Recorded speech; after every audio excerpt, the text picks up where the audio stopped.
বন্ধুরা, কেমন আছেন? আশা করছি সবাই ভালো আছেন, সুস্থ আছেন।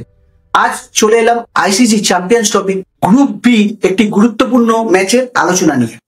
ম্যাচটি হলো আফগানিস্তান ও ইংল্যান্ডের। হ্যাঁ, আফগানিস্তান ইংল্যান্ড এই যে ম্যাচটি, এই ম্যাচটি আজকে কিন্তু কার্যত দুটো টিমের কাছে সেমিফাইনাল টাইপের। কারণ যারা হারবে তারাই কিন্তু আইসিসি চ্যাম্পিয়ন্স ট্রফি থেকে বিদায় নেবে, আর যারা জিতবে তারা কিন্তু পরের ম্যাচ, অর্থাৎ আজকে যদি ইংল্যান্ড জেতে, পরের ম্যাচ কিন্তু সাউথ আফ্রিকা ইংল্যান্ডের সঙ্গে, সেটাও হবে কিন্তু সেমিফাইনাল। কারণ যে জিতবে সে যাবে, যে হারবে সে কিন্তু কোয়ালিফাই করতে পারবে না সেমিফাইনাল। আর যদি আফগানিস্তান জেতে, সেক্ষেত্রে কিন্তু অস্ট্রেলিয়ার সঙ্গে আফগানিস্তানের ম্যাচটাও কিন্তু সেমিফাইনালের মতোই হবে।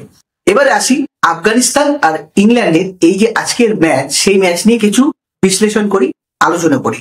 কোন প্লেয়াররা আজকের ম্যাচে ইম্প্যাক্ট ফেলতে পারে? প্রথমেই আসি ইংল্যান্ড টিমের কাছে। কারণ আজকের ম্যাচে কিন্তু ইংল্যান্ড আফগানিস্তানের থেকে অনেকটাই এগিয়ে থাকবে। যদি এটা টি-20 হতো সেক্ষেত্রে আমি বলতাম 50-50 থাকবে, কিন্তু এটা 50 ওভারের ফরম্যাটের খেলা, সেই কারণে কিন্তু আফগানিস্তানের থেকে ইংল্যান্ড অনেকটাই এগিয়ে থাকবে। ইংল্যান্ডের বোলিং ব্যাটিং কিন্তু আফগানিস্তানের থেকে অনেক ব্যালেন্স এবং অনেক বেটার।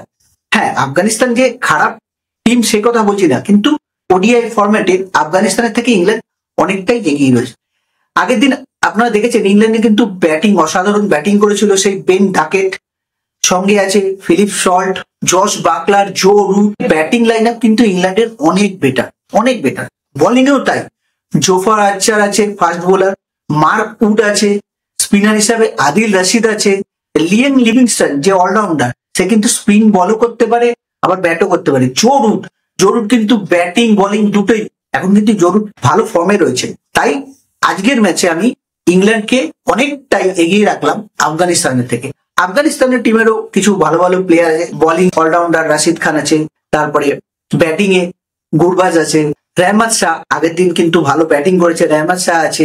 তো আফগানিস্তানেরও কিছু কিছু প্লেয়ার আছে যারা কিন্তু ভালো পারফরমেন্স করতে পারে এই ম্যাচে, তাদের উপরও নজর থাকবে। তবে ওই যে বললাম, ইংল্যান্ড কিন্তু আজকের ম্যাচে অনেকটা এগিয়ে থাকবে। আর এই যে গ্রুপ বি যে পয়েন্টস টেবিলটা, এরা এমন জায়গায় দাঁড়িয়েছে, 2 ম্যাচে সাউথ আফ্রিকার 3 পয়েন্ট, অস্ট্রেলিয়ারও 3 পয়েন্ট, আর আফগানিস্তান ইংল্যান্ডের 0-0। সেক্ষেত্রে কিন্তু এই গ্রুপ থেকে এখন অব্দি কিন্তু সেমিফাইনালে কেউ কোয়ালিফাই করতে পারেনি। তাই এই গ্রুপের আজকে কিন্তু খুব গুরুত্বপূর্ণ ম্যাচে আমাদের নজর থাকবে। ম্যাচের আপডেট নিয়ে আমরা আসবো। আজকে কি বেন ডাকেট আবার সেঞ্চুরি করবে, নাকি জো রুট সেঞ্চুরি করতে পারে?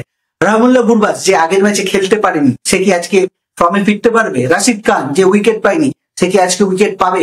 সবই আপনাদের কাছে তুলে ধরবো আমাদের স্পোর্টস লাভার্স এই চ্যানেলে। আশা করছি আপনাদের আমাদের এই ভিডিও ভালো লাগে। ভিডিও ভালো লাগলে আমাদের সঙ্গে থাকবেন, লাইক শেয়ার অবশ্যই করবেন, আর কমেন্ট বক্সে আপনার মতামত জানাবেন। আর আমাদের ফেসবুকে যে পেজ আছে সেই পেজটিকে ফলো করে দেবেন। আসি, দেখা হবে অন্য কোনো ভিডিওতে। ততক্ষণ ভালো থাকবেন, সুস্থ থাকবেন।